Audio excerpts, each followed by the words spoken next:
Marifa. Islamic microfinance in Malaysia. Microfinance institutions in Malaysia are highly supported by the government. They are subsidized and offer restricted products, and often deal with lending contracts that are standardized rather than those compared to the Grameen Bank and BPR, which have flexible lending contracts and a variety of products.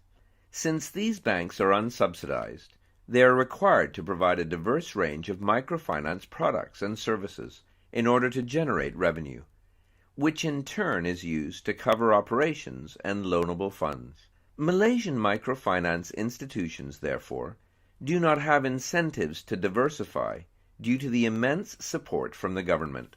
According to statistics, microfinance clients have an impressive repayment track record and a capability to develop their micro-businesses. In Malaysia, clients of Amanah Ikhtiar Malaysia, AIM, have shown a repayment rate of 95%, with relatively higher revenues courtesy of their business activities. A handful of policies and programs have been created since 1970. The new Economic Policy, NEP, National Vision Plan, Amanah Ikhtiar Malaysia, Tekun, to name a few. The main aims of these programs are to alleviate poverty, restructure communities, and establishing a sustainable economy, and they have shown progress in achieving their overall goal of reducing overall poverty rates in certain areas, including urban and rural areas in Malaysia. The poverty reduction rate, PRR, lies in the range of 61% to 77%. This was made possible as a result of the poverty-oriented programs implemented and policies enforced by the government and a few NGOs. Amanah Ikhtiar Malaysia, which emulated the Grameen Bank model, has witnessed success through the last 3 decades. It has managed to span 6,700 villages, covering 123 branches with a recovery rate of 99%. Although poverty alleviation in Malaysia has been in operation for many years, challenges and related issues often crop up. Poverty-oriented institutions offering microfinance products fall short in terms of reaching a sizable number of the poor. Majority of the potential customers seem to lack business education and the technical know-how when it comes to managing their business operations.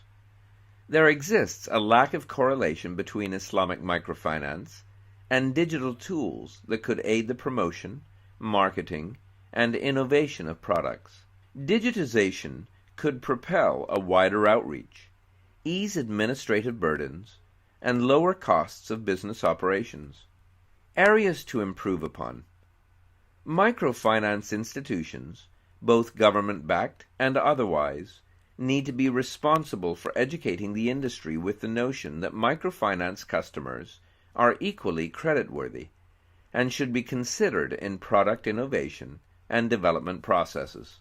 Sharia-compliant products in the microfinance field require further diversification, and an exchange of ideas in the industry is highly relevant. Islamic microfinance institutions need to modify its deposit products as per customer preferences, and also mobilize funds via partnership arrangements of financing or modern equity. Following the major problems of financial illiteracy, Malaysia's microfinance institutions have set out to provide business and finance educational courses for the benefit of the customers. Although it is a positive step, many borrowers complained of the selection criteria applied, seasonal training schedules that are not fixed, and the inconvenience of locations chosen.